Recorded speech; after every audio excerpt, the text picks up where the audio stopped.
주님께 예배드리기 위해 이 자리에 모신 우리 성도님들 모두 환영합니다. 우리 함께 마음을 모아서 주님께 기도하며 나아가겠습니다. 사랑이 많으신 하나님, 감사합니다. 하나님, 우리를 예배의 자리로 불러주셔서 감사합니다. 주님을 예배드릴 수 있는 주님의 자녀로 우리를 선택하여 주셔서 감사합니다. 이 시간 우리의 온 마음을 주님께 드리오니 아버지, 우리의 예배와 함께하여 주옵소서. 감사합니다. 살아계신 예수님 이름으로 기도드립니다. 아멘.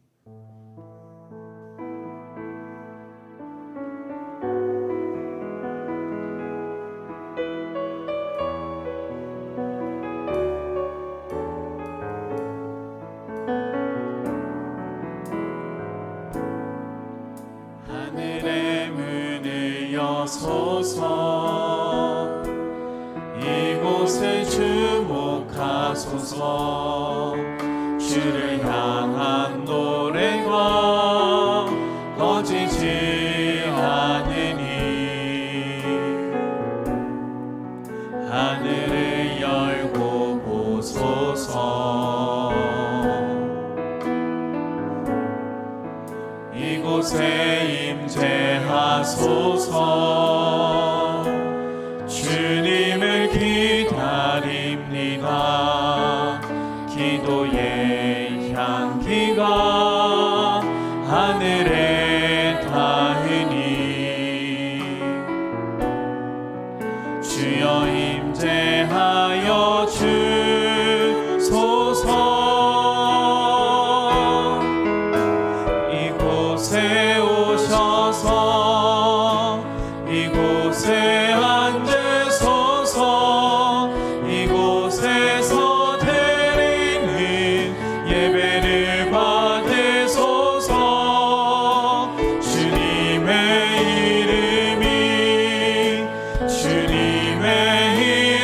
이름만이 오직 주의 이름만 이곳에 있습니다. 이곳에 오셔서 이곳에 앉으소서.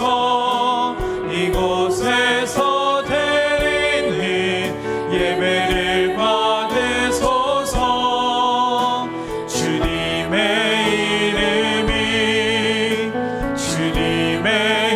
이름만이 오직 주의 이름만 이곳에 있습니다.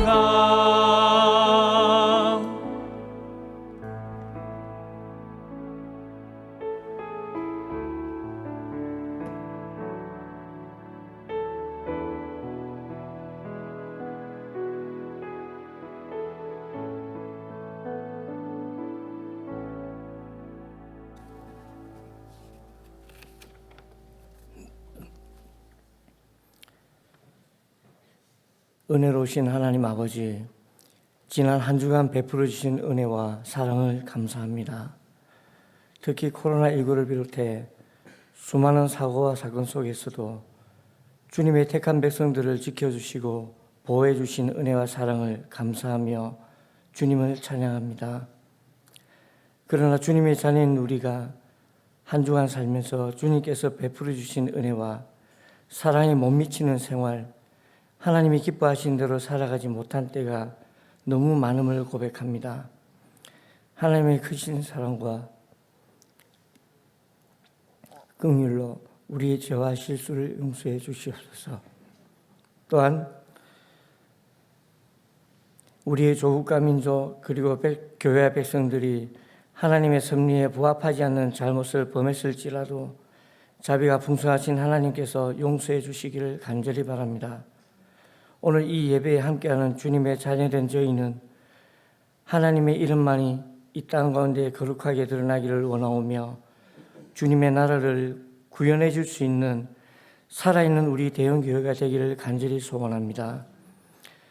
지속적인 경제 불안과 양분화된 우리 사회, 혼란스러운 국가정책과 흔들리는 안보의 이 현실에 하나님 이 민족을 꼭 붙들어 주시고 이 민족이 오로지 하나님께만 영광을 돌리며 하나님이 함께하여 주시는 나라, 하나님의 나라, 주의 통치와 주권으로 이 땅에 임하기를 간절히 소원합니다.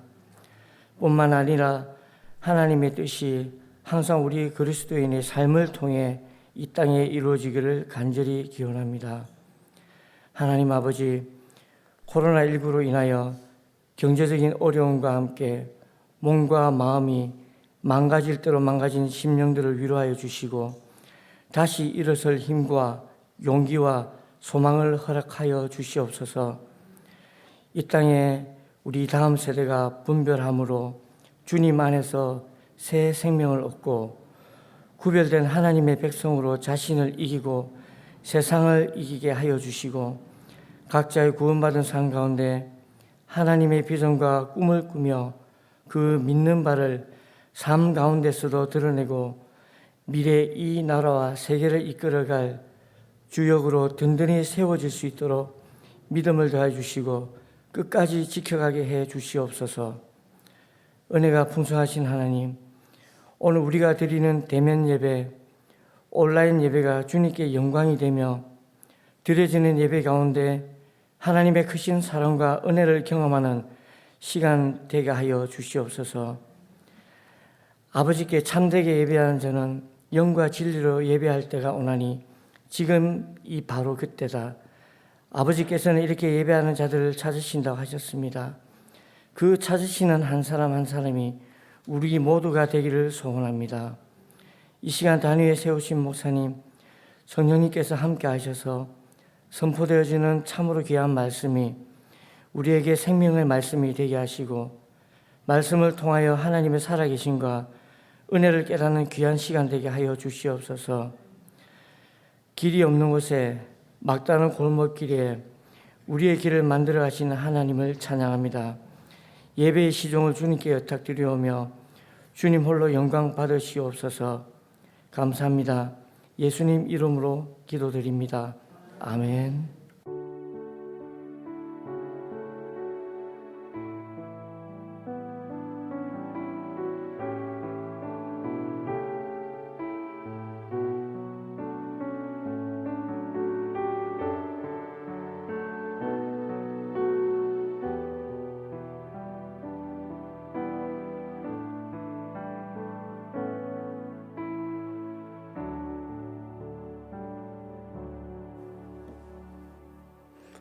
오늘 우리에게 주시는 하나님의 말씀은 구약 성경입니다. 예레미야 1장 4절로 10절까지의 말씀입니다. 예레미야서 1장 4절로 10절까지의 말씀 제가 봉독하겠습니다. 하나님 말씀 경청하시기 바랍니다. 여호와의 말씀이 내게 임하니라. 이르시되 내가 너를 모태에 짓기 전에 너를 알았고 내가 배에서 나오기 전에 너를 성별하였고 너를 여러 나라의 선지자로 세웠노라 하시기로 내가 이르되 슬프도소이다. 주 여호와여 보소서 나는 아이라 말할 줄을 알지 못하나이다 하니 여호와께서 내게 이르시되 너는 아이라 말하지 말고 내가 너를 누구에게 보내든지 너는 가며 내가 내게 무엇을 명령하든지 너는 말할지니라. 너는 그들 때문에 두려워하지 말라. 내가 너와 함께하여 너를 구원하리라. 나 여호와의 말이니라 하시고 여호와께서 그의 손을 내밀어 내 입에 대시며 여호와께서 내게 이르시되 보라 내가 내 말을 내 입에 두었노라. 보라 내가 오늘 너를 여러 나라와 여러 왕국 위에 세워 내가 그것들을 뽑고 파괴하며 파멸하고 넘어뜨리며 건설하고 심게 하였느니라 하시니라. 아멘. 여러분 오늘 교회에 들어오시면서 예쁜 꽃들이 여러분들을 환영하였죠. 아름다운 화단 꽃들 보시면서 기분 좋으셨죠? 우리 온라인 예배 드리는 분들 위해서도 사진으로 좀 보여드립니다. 대형노동 주민센터에서 지난주에 꽃을 선물해 주셔서 가을 분위기에 맞게 교회 화단을 장식하였는데요. 아마 그분들이 오늘이 무슨 날인지 모르고 선물을 하셨을 텐데 여러분 오늘은 우리가 선물을 받을 만한 그런 날이지요. 바로 우리 개신교가 태어난 종교개혁, 그 종교개혁을 기념하는 종교개혁 기념 주일이기 때문입니다. 여러분들의 이해를 돕기 위해서 그 표를 통해서 교회 역사를 잠깐 좀 설명을 해드리도록 할게요. 예수 그리스도께서 승천하신 이후 교회는 오늘까지 2000년의 역사를 가지고 있습니다. 근데 그 2000년의 역사를 여러분들이 이해하기 쉽도록 세 도막으로 나눕니다. 그래서 첫 번째는 예수님이 500년까지를 초대교회라고 말하고요. 또 500년부터 1500년까지 쉽죠? 구분도 쉽죠? 예, 중세 천년 교회라고 말하고요. 그 다음에 1500년 이후에 그 교회를 종교개혁교회다 이렇게 구분을 합니다. 근데 그렇다면 우리 교회는 개신교는 어떻게 탄생했느냐? 바로 1517년에 타락한 중세교회를 등지고 나오면서 우리 개신교가 태어나게 된 거예요.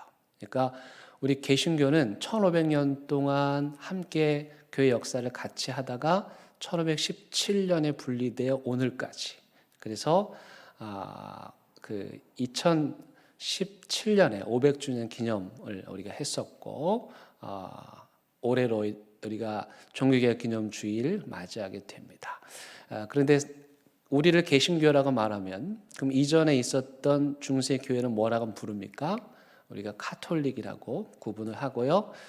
사실은 우리 개신교가 분리되기 전에 먼저 분리된 게 있어요. 그게 뭐냐면 1054년에 동방정교입니다. 그래서 교회는 이렇게 두 번의 분리를 통해 가지고 교파가 형성이 되게 되었습니다. 우리는 어디에 속한다고요? 개신교. 중세의 잘못된 믿음을 고치고 나온 우리를 개신교다 이렇게 말을 합니다. 그래서 기독교라고 우리가 보통 말을 하는데요. 기독교라는 말의 의미는 뭐냐면 여기 한자를 보시면 터기에다 감독할 독자를 사용하는데 여러분 염려 안 하셔도 되는 게요. 기독교의 한자는 기독교의 뜻과 전혀 상관이 없습니다. 왜냐하면 중국 사람들이 영어로 Christ, 그리스도를 번역을 하는데 중국말 한자에 맞는 게 없는 거예요. 그럴 때 중국 사람들은 어떻게 하냐면 뜻과 상관이 없이 발음이 비슷한 문자를 갖다가 사용을 해요. 그런 걸 뭐라고 말하냐면 가차 문자다 말을 합니다. 예를 들면 코카콜라 같은 게 중국의 한자에 없잖아요. 코자가. 그래서 중국에 가면 가구가와 한자를 사용을 해서 콜라 이름을 붙이는 거예요. 그러니까 이 기독교라는 말은 크라이스트라고 하는 그리스도라고 하는 영어를 이 사람들이 기리스도 이렇게 하거든요. 그래서 기독이라는 그 한자를 빌려서 표현한 겁니다. 그러니까 기독교라는 말은 무슨 말입니까? 결국 예수 그리스도라는 말이고 예수 그리스도를 믿고 예수 그리스도를 고백하는 모든 사람들은 다 기독교입니다. 그래서 우리 기독교에는 크게 세 가지 종파로 나뉘게 됩니다. 아까 보셨던 것처럼 동방정교가 있고 그다음에 우리 개신교가 있고 카톨릭이 있고 이렇게 한 지붕에 세 가족이 있는 것입니다. 우리 개신교는 고칠 개, 믿을 신이라고 하는 한자를 사용해서 잘못된 믿음을 고치고 올바른 믿음을 추구한다 그런 의미로 붙여진 이름이고 원래 이건 누가 붙였냐면 교황에서 로마 카톨릭에서 중세 카톨릭에서 붙여준 말입니다. 투덜거리는 사람들, 항의하는 사람들, 반항하는 사람들. 그래서 프로테스탄트라는 이름이 붙여졌고 그것이 오늘날 우리 개신교가 된 것입니다. 이처럼 개신교는 변질된 중세 카톨릭 교회에 대한 저항 정신으로 탄생한 교파이고 1517년 개신교가 중세로부터 분리되어 나온 사건을 뭐라고 말하냐면 종교개혁이다 이렇게 말합니다. 종교개혁. 이 종교개혁은요, 이 기독교 역사뿐만 아니라 일반 역사에도 아주 중요한 그런 의미를 가집니다. 그런데 이 용어를 좀 우리가 오늘 아셔야 될 것 같아요. 어떤 사람들은 종교개혁이라는 이 말이, 이 용어가 과연 옳은 것이냐 하는 의문을 제기하기도 합니다. 왜냐하면 여러분, 일단 종교 그러면 종교가 기독교만 있습니까? 그렇지 않잖아요. 다른 종교들이 다 있는데 왜 기독교의 개혁을 종교개혁이라고 하느냐. 차라리 붙이려면 어떻게 해야 돼요? 기독교 개혁이라고 하든지 교회 개혁이라고 해야지 왜 종교 개혁이라고 하느냐, 그렇게 말하는 사람들이 있습니다. 또 한 가지는 그때 당시의 종교 개혁은 교회만의 개혁은 아니었습니다. 어제 영덕이한테 제가 종교 개혁이 뭐냐 물었더니 그래도 똑똑하게 교회가 새롭게 개혁된 겁니다 라고 말했는데, 그건 사실은 절반만 맞는 겁니다. 종교 개혁은요, 교회만 개혁된 게 아니고 유럽 사회 전체를 변화시킨 개혁입니다. 사실은요, 교회에서보다 유럽 사회가 먼저 개혁이 됐고, 그 개혁의 준비, 개혁의 분위기를 만든 게 교회가 아니라 세상이었죠. 그런데 종교개혁이라는 말을 딱 들으면 어떤 생각이 들어요? 교회가 중심이 됐구나, 교회를 개혁하는 거구나, 교회가 주도했구나, 이런 오해를 받을 수 있잖아요. 그래서 이 용어가 적절하지 않다. 마지막 세 번째는 개혁이라는 말인데, 여러분 그때 당시에 유럽 사회 또 그 이후의 유럽 사회를 변화시킨 그 영향력을 놓고 본다면 개혁이라는 말은 너무 약하다. 그러니까 여기 혁명이라는 말을 써야 된다. 그래서 일단의 역사학자들이 종교 개혁을 유럽 대혁명이라고 불러야 된다. 이렇게 주장하던 때가 있었습니다. 그럼에도 불구하고 이 종교개혁이라는 용어가 계속 사용되는 이유는 뭐냐면, 첫 번째, 여러분 유럽 사회에서, 중세 유럽 사회에서 종교 말하면 당연히 그 종교가 뭘 가리키겠어요? 불교나 이슬람이 아니라 당연히 기독교였고요. 또 부인할 수 없는 것은 그 개혁의 중심에 교회가 있었다는 사실입니다. 그리고 이 종교개혁은 유럽뿐만이 아니라 이 종교개혁 이후에 전 세계에 영향을 끼친 그런 개혁이었죠. 그래서 또 이 종교개혁이라는 용어를 오늘날까지 계속 사용하고 있는 것입니다. 이 종교개혁은 교회 안으로 보면 개신교라고 하는 한 생명을 탄생시켰고, 교회 밖으로 보자면 유럽 사회를 완전히 바꿔놓은 엄청나게 중요한 사건입니다. 그래서 오늘은요, 이 종교개혁을 교회 밖의 개혁, 그 다음에 교회 안의 개혁으로 살펴보려고 합니다. 먼저 이 교회 밖에서 어떤 일이 있었나, 그 당시에 중세 시대에 교회 밖에서 어떤 일이 있었나. 이미 그 당시에 중세 유럽 사회는 개혁에 대한, 변화에 대한 열망으로 가득 차 있었습니다. 그래서 누가 불만 붙이면 폭발할 정도로 사람들이 개혁과 변화를 갈망하는 그런 인화성 물질들이 유럽 전역에 가득 차 있었습니다. 우리가 분명히 기억해야 될 사실은, 아주 중요한 사실은 이 종교개혁이 교회에서부터 시작된 게 아니라는 거예요.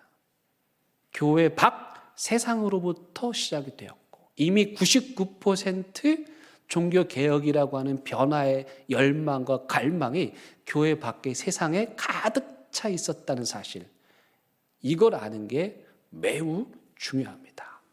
그렇다면 그 시대 유럽 사회를 가득 메웠던 그 변화와 개혁을 갈망했던 폭발 직전의 그 인화성 물질들에는 무엇이 있었을까요? 여러 가지가 있는데 그 몇 가지 좀 살펴볼게요. 첫 번째는 뭐냐면 14세기에 있었던 흑사병입니다. 여러분, 지금 우리가 코로나 때문에 이 문명 사회에서, 의학과 과학이 발달된 사회에서도 코로나 때문에 우리가 힘겨워하잖아요. 그런데 그 시대의 흑사병이요, 왜 죽는지도 모르고 죽는 거예요. 이게 뭔지도 모르고 죽는 거예요. 그러니까 감염에 대한 그 상식이 없으니까 함께 모여서 막 기도하고 막 그랬던 거예요. 그래서 그때 얼마가 죽냐? 유럽 인구의 3분의 1이 죽습니다. 여러분 생각해 보세요. 전체 인구의 3분의 1이 이 흑사병으로 죽은 거예요. 엄청난 사회적 변화를 일으켰겠죠. 사람들이 두려운 마음에 절박한 심정으로 교회를 찾아가는 거야. 아니 왜 교회를 찾아갈까? 병원을 찾아가면 되지. 그때는요 종교 중심 사회예요. 교회가 모든 걸 다 해준다고 믿었고 교회에 가면 답이 다 있다고 믿었어요. 그래서 이 사람들이 교회를 찾아가서 이게 도대체 뭡니까? 이거 어떻게 하면 안 걸립니까? 어떻게 하면 살 수 있습니까? 방법이 무엇입니까?를 교회에 물은 거예요. 그런데 교회도 모르죠. 그러면 모르면 모른다고 하면 되는데 그렇게 말하지 않고 뭐라고 말했냐? 이건 하나님의 저주 때문이다. 병 걸려 죽은 건 다 하나님의 저주 때문이라는 거예요. 사람들 그렇지 않아도 지금 공포감에 사로잡혀 죽어가고 있는데 교회가 그 사람들의 심령을 위로하고 구원해 주지 못한 거예요. 여러분 그런데 아이러니한 건 뭐냐면 수도원에서 집단 감염이 일어나요. 수녀원에서 집단 감염이 일어나요.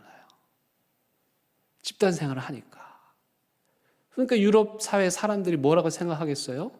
아니 이거 신의 저주, 하나님의 저주인데 어떻게 수도원에서 수녀원에서 이런 일이 일어날까? 더군다나 이 흑사병은 신의 저주로 여겨졌기 때문에 그 시신을 다른 사람이 처리할 수 없었어요. 사제들만 이 시신을 처리해야 됐는데 그러다 보니까 어떻게 해요? 수많은 사제들이 이 과정에서 죽어가는 거예요. 그러니까 사람들이 아니 사제가 왜 이거 하나님의 저주인데 왜 죽을까? 왜 이 병에 걸릴까? 하면서 그동안 가지고 있었던 교회에 대해서 의문을 갖기 시작한 거예요. 더군다나 이 사제들이 죽으니까 이 자리가 비잖아요. 교회가 어떻게 했냐? 무자격자들을 데려다가 그냥 사제에 앉힌 거예요. 교육을 받지도 않은 사람들을, 신학 공부를 하지 않은 사람들을 데려다가 마구잡이로 사제로 세우게 된 거예요. 그러면서 그때부터 교회가 부패하게 되었던 거죠. 이 흑사병은 유럽사의 사람들로 하여금 절대적으로 믿고 신뢰했던 교회에 의구심을 가지게 만들었고 이 흑사병은 중세 교회의 무지와 위선을 드러내게 되었습니다. 두 번째, 유럽 사회에 가득 찼던 그 변화의 에너지는 무엇이었냐? 그건 바로 하나님 말씀에 대한 갈망이었습니다. 여러분, 유럽 그러면 하나의 나라가 아니죠. 독일, 영국, 프랑스 수많은 나라들이 각각의 나라들이 있죠. 그런데 그 시대는 이 교황이 다스리고 통치하던 시대예요. 왕도 교황 마음에 안 들면 파문시키고 왕의 재산까지 몰수할 수 있을 정도로 교황은 종교적, 정치적 권력을 가지고 있었던 그런 사람이었단 말입니다. 그러니까 이 유럽 전체가 예배를 드릴 때, 미사를 드릴 때 어떤 언어로 하냐면 라틴어로 해요. 그리고 성경을 읽을 때도 라틴어 성경으로 읽어요. 독일 사람인데 영국 사람인데 라틴어를 모르는데 성경을 읽어주는데 라틴어를 읽어주니까 미사를 드려도 하나님 말씀이 무슨 말씀인지 모르고 성경을 읽어줘도 그 말씀이 무슨 말씀인지 모르는 거예요. 그러니까 사람들 마음 가운데 하나님의 말씀을 알고자 하는 막 갈망이 넘쳐나는 거죠. 그때 영국의 위클리프라고 하는 사람이 성경을 번역합니다. 근데 그 당시에는요, 라틴어를 자국어 성경으로 번역을 하면 사형에 처해지던 시대예요. 그래서 위클리프가 목숨을 걸고 영어로 성경을 번역해요. 도망 다니면서. 도망 다니다가 병에 걸려 죽게 되거든요. 근데 교황이 어떻게 하는 줄 아십니까? 사후에, 이 위클리프 사후에 그가 성경을 번역했다는 죄목으로 부관 참시를 합니다. 그 무덤을 파내고 그 시신을 꺼내서 다시 태워가지고 그 가루를 강에다가 뿌려버리는 거예요. 뭐 때문에요? 뭐 때문에요? 성경을 번역했다고. 사람들이 성경을 읽게 만들었다고. 다행히 그 이후에 롤라드라고 하는 사람들이 위클리프를 통해서 얻은 영어 성경을 읽고 공부했던 사람들이 그 말씀을 이제 가지고 그 말씀을 암송하기 시작합니다. 왜냐하면 교황이 이걸 다 뺏어 버리거든요. 번역된 성경을 다 압수하니까. 그래서 어떤 방법을 쓰냐면 사람들이 성경을 다 외우는 거예요. 마태복음, 마가복음, 누가복음. 그래가지고 자기가 외워갖고 사람들을 모아놓고 그 성경을 읽어주는 거예요. 그야말로 살아있는 생생한 오디오 바이블인 거예요. 그 정도로 하나님 말씀에 대한 열망이 가득 찼고 그 사람들이 모국어로 하나님 말씀을 읽고 깨닫으니까 어떤 일이 일어나요? 교회가 하나님 말씀과 다르다는 걸 알게 됐던 거예요. 교회가 가르치는 것들이 성경의 가르침과 다르다는 걸 깨닫게 되었던 겁니다. 세 번째는 인문주의의 발달입니다. 그때 당시 인문학의 발달로 교육을 받은 평신도들이 많아졌고 그들의 지적 수준이, 교양과 상식적인 수준이 높아지게 되었습니다. 더군다나 성경을 원어로 공부하게 되면서 교회가 독점하고 있던 그 성경의 독점적 권위까지 도전을 받게 되었던 것이, 한마디로 말하면 뭐냐면 세상이 공부를 열심히 해서 상식과 교양과 학문적 지식을 갖추게 되어서 교회보다 더 그 수준이 높아졌다는 거예요. 더 많은 것이 있지만 한 가지만 더 말씀을 드리면 미디어 혁명입니다. 구텐베르크가 유럽 최초로 인쇄기를 발명합니다. 그 말은 무슨 말입니까? 막 공부하고 싶은 열망, 책을 읽고 싶은 열망으로 가득한 유럽 사람들에게 그 책을 인쇄해서 배포할 수 있게 되면서 많은 사람들이 책을 소유하고 성경을 소유하면서 공부를 하게 된 거예요. 그러면서 무지에서 깨어나게 되었던 겁니다. 또한 항해술 같은 게 발달하게 되면서 지구는 네모나다고 생각했는데 배를 타고 갔다 보니 지구가 둥글다는 그런 과학적 지식까지 알게 되었던 겁니다. 이처럼 유럽 사회는 사회 전반에 걸쳐서 변화의 물결이 흘러 넘쳤습니다. 사람들이 인문학적 소양을 갖추고 교양을 갖추고 고전 연구를 통해서 성경을 이해하게 되고 과학적 지식과 상식을 갖추게 되었습니다. 그런데 세상은 다 아는 변화를 누구만 몰랐습니까? 교회만 몰랐습니다. 세상은 변해갔는데 중세교회만 교회의 전통과 권위만을 고집하며 세상과 담을 쌓았습니다. 결국 세상과의 불통, 종교개혁을 이해하는데 매우 중요한 포인트입니다. 세상과의 불통으로 교회가 세상으로부터 고립되고 말았죠. 그렇다면 교회 안에서는 어떤 일이 있었을까요? 세상은 변화되고 있었고 변화에 대한 열망으로 가득 찼는데 교회는 여전히 하나님 말씀과 거리가 먼 죄의 죄를 쌓는 일들만 하고 있었습니다. 이에 하나님께서요 한 사람을 세우십니다. 바로 루터입니다. 여러분 퍼즐 좋아하십니까? 종교 개혁을 퍼즐로 비유하자면 루터는 그 퍼즐의 마지막 조각입니다. 교회 밖 세상의 모든 퍼즐 조각을 다 맞춰놨어요. 그런데 그 개혁의 마지막 완성은 뭐냐? 하나님께서 루터라고 한 사람을 통해서 그 마지막 퍼즐 조각을 맞추게 하심으로써 유럽의 대개혁을 성공으로 이끌게 하셨던 것입니다. 루터는 교회 밖의 사람들이 변화를 갈망하면서 교회의 문을 계속해서 두드리니까 루터가 그 소리를 듣고 그 문을 열고 세상으로 나아갔던 것입니다. 이처럼 하나님께서 하나님의 역사를 이끌어 가실 때 하나님은 사람을 통해서 일하십니다. 그래서 교회의 모든 일의 마지막 퍼즐 조각은 뭐냐? 사람입니다. 그 프로젝트가 아무리 좋고 뛰어나고 준비가 철저하고 모든 것이 다 갖춰졌다 할지라도 마지막 퍼즐 조각인 사람이 잘못되면 그게 다 그르치는 거예요. 하나님께서 루터라고 하는 그 인물을 준비하셔서 마지막 퍼즐 조각을 딱 맞추니까 이 종교개혁이 성공할 수 있었던 겁니다. 그렇다면 어떻게 루터가 종교개혁의 마지막 퍼즐을 맞추고 유럽의 또 교회의 개혁을 이끌 수 있었을까? 세 가지 비결이 있습니다. 첫 번째는 지적 능력입니다. 루터가요 성경을 열심히 공부했어요. 그리고 교회를 봤어요. 그랬더니 어떤 생각이 들었냐? 뭔가 이상한 거야.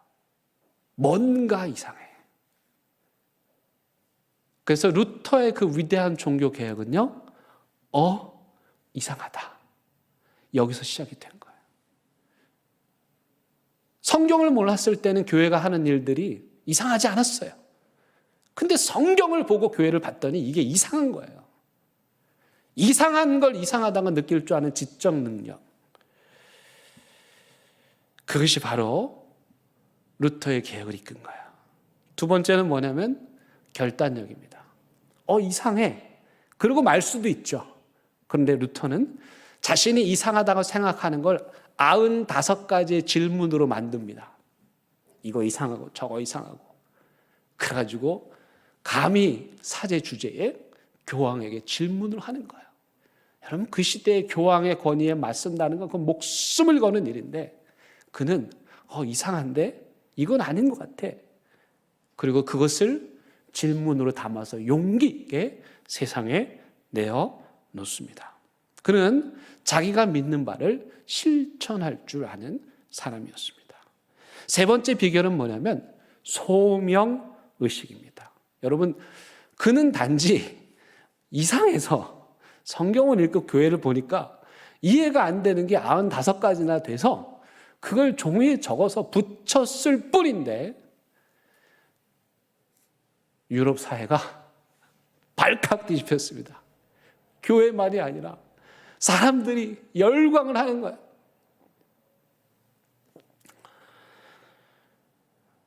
사실 루터는 일이 그렇게까지 커질 줄 몰랐습니다.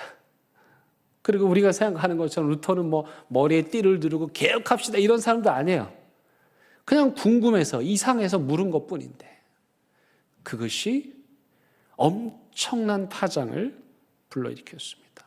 결국 그도 종교재판에 소환됩니다.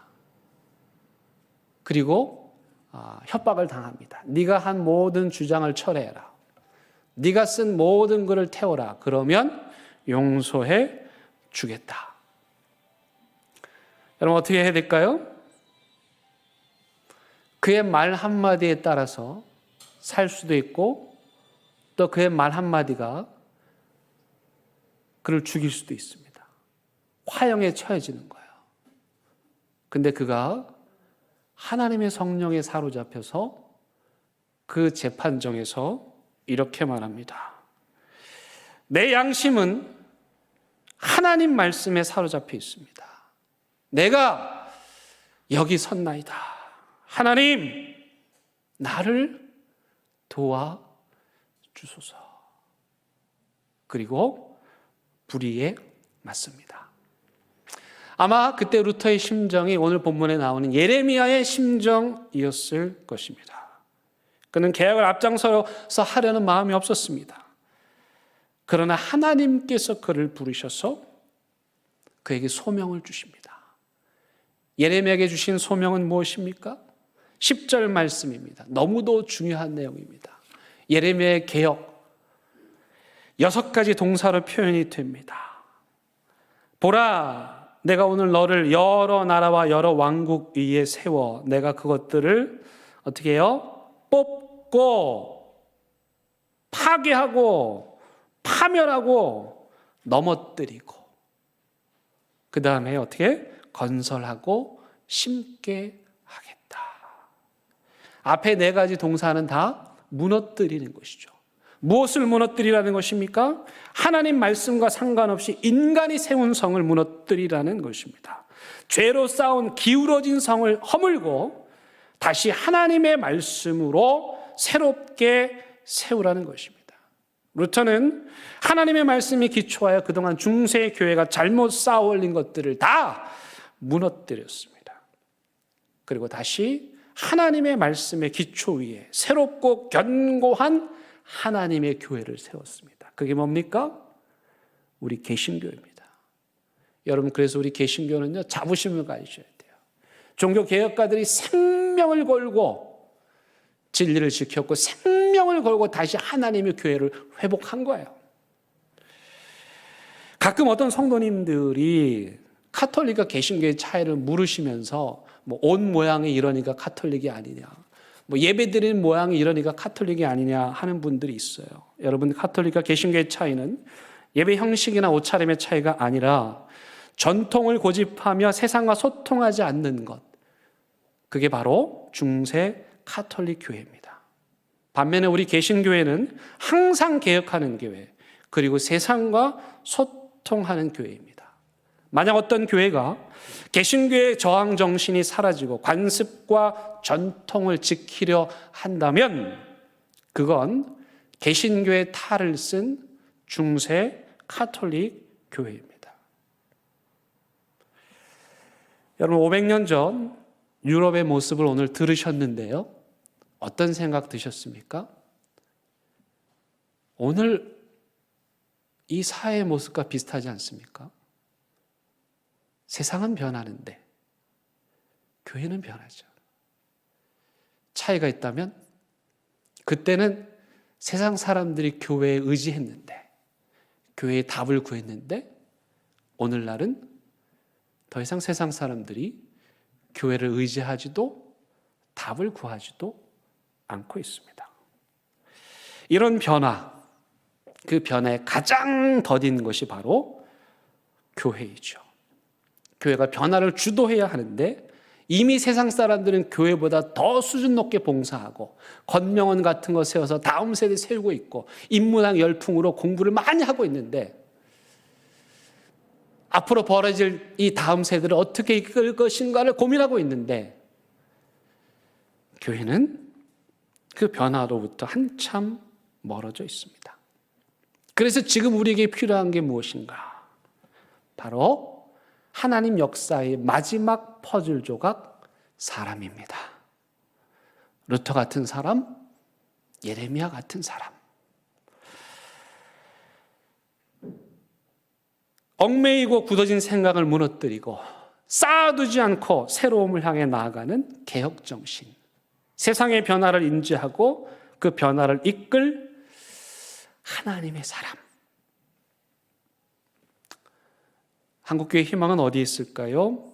그것은 안으로는 하나님의 말씀의 기초 위에 다시 그 삶을 든든히 세우고, 또 밖으로는 교회에 대한 세상의 요구가 무엇인지 정확하게 이해할 때 비로소 우리가 걸어갈 길이 보일 것입니다. 누가 이 루터의 역할을 하겠습니까? 저와 여러분들이 하나님 역사의 그 마지막 퍼즐 조각이 되기를 바랍니다. 뿐만 아니라 우리가 가르치는 아이들이, 이 다음 세대의 아이들이 예레미야처럼, 루터처럼 이상한 걸 이상하다고 말하고 용기 있게 말하고 하나님이 주신 소명의식으로 충만한 하나님의 사람들로 길러내야 할 것입니다. 이 무겁고 중요한 소명이 우리에게 주어졌습니다. 루터의 고백을 다시 한번 말씀드립니다. 내가 여기 섰나이다. 하나님, 나를 도우소서. 이 고백이 저와 여러분들 모두의 고백이 될 수 있기를 바랍니다. 우리 함께 말씀 생각하며 찬양하겠습니다. 루터가 작사 작곡한 종교개혁을 하면서 박해를 받고 또 도망을 다니면서 불렀던 찬양입니다. 우리 1절, 3절 하겠습니다.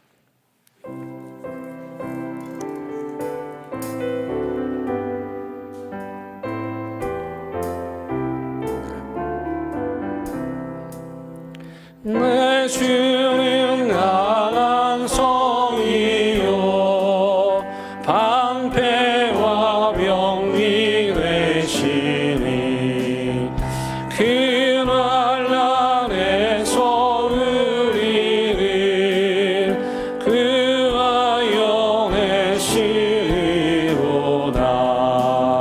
옛 원수 마귀는 이때도 힘을 쏟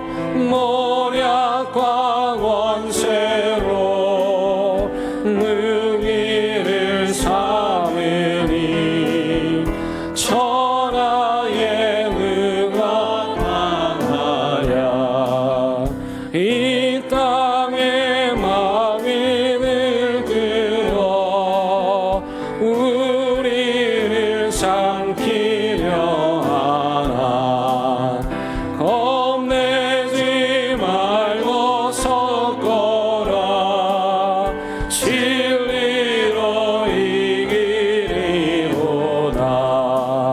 친척과 재물과 명예와 생명을 다 빼앗김내도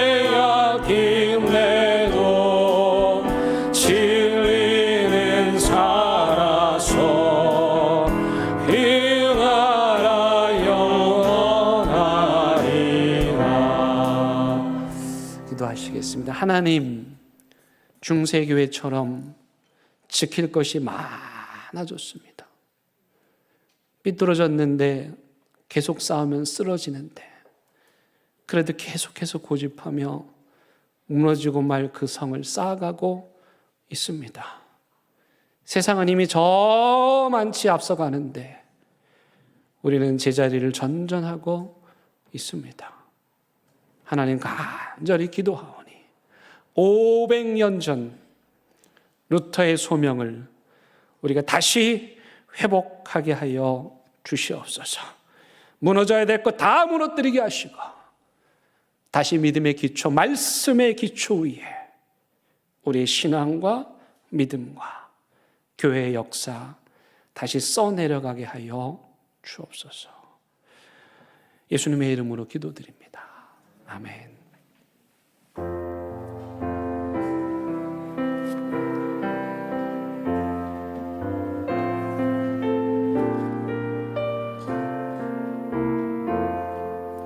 나의 생명 드리니 주여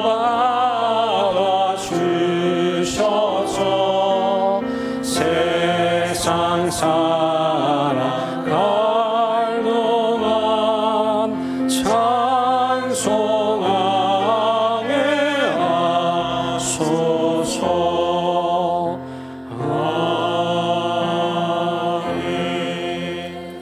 하나님, 이 시간 하나님께서 주신 것 중 귀한 것 구별하여 예물로 드립니다. 하나님, 우리가 예물을 드리는 건 우리 마음의 탐심을 제거하기 위함입니다. 우리의 영혼을 말라 죽게 만들고 피폐하게 만드는 그 탐욕을 제거하기 위함입니다. 다 드리는 고백으로 마음으로 드리오니 예물 기뻐 받아 주시옵시고 하늘의 신령한 은총 우리 삶에 가득 채워주셔서 믿음의 사람들이 곰핍하지 않게 해주시고 꿇어다니지 않게 해주시고 나누어주며 넉넉하며 풍성한 인생 살아갈 수 있도록 우리 창고에 넉넉하게 채워주시옵소서. 이 한 주간 또 믿음으로 살아가려 합니다. 종교개혁가들이 생명 걸고 목숨 걸고 화형당하며 지켰던 이 믿음, 이 개혁의 정신, 나부터 시작해서 다시 새롭게 일구어가는 믿음의 삶 되게 하여 주옵소서. 예수님의 이름으로 기도드립니다. 아멘. 우리 함께 인사 나누실까요? 얼굴 보고 반갑습니다. 인사 나누시겠습니다. 네. 예배 마치고 이 주차장에서는 이렇게 교제 나누셔도 괜찮습니다. 그리고 얼굴 보는 건 전혀 문제가 안 되니까 그냥 가지 마시고 간단하게라도 인사 나누시고 교제하시기를 바랍니다. 다른 광고는 여러분들 주보를 참조해 주시고요. 우리 이선호 장로님, 김은희 권사님, 장남 되시는 이동원 목사님께서 속초의 만천교회 담임 목사님으로 부임하셨습니다. 여러분들은 잘 아실 텐데요. 축하해 주시고 위에서 기도해 주시기를 바랍니다. 이필영 원사님 또 김정희 집사님 성경일독 하셨습니다. 축하드립니다. 우리 두 분 위해서 우리 축하의 박수 함께 하도록 하겠습니다. 그다음에 한 가지 더 광고를 드리기 원하는데 우리 청년부의 이지은이라고 대학교 1학년입니다. 이 친구가 어려움 중에도 열심히 자기가 공부해가지고 일본어를 공부해서 올 초 이제 그 일본 유학을 가기로 돼 있었는데 코로나 때문에 못 가다가 지난주에 출국을 했습니다. 이제 혼자 가서 이 유학생을 하게 되는데 이게 쉽지 않죠. 근데 또 2주간 격리도 해야 되고 또 학교 생활도 적응해야 되고 언어와 문화에 적응해야 하는데 잘 할 수 있도록 여러분 이름을 꼭 기억해 주시고 기도해 주시기를 바랍니다. 우리 표건사님이 몸이 좀 앉아서 입원해 계신데 여러분 기도 부탁을 드리겠습니다. 이제 다 함께 일어나셔서 우리 결단의 찬양 함께 부르십니다.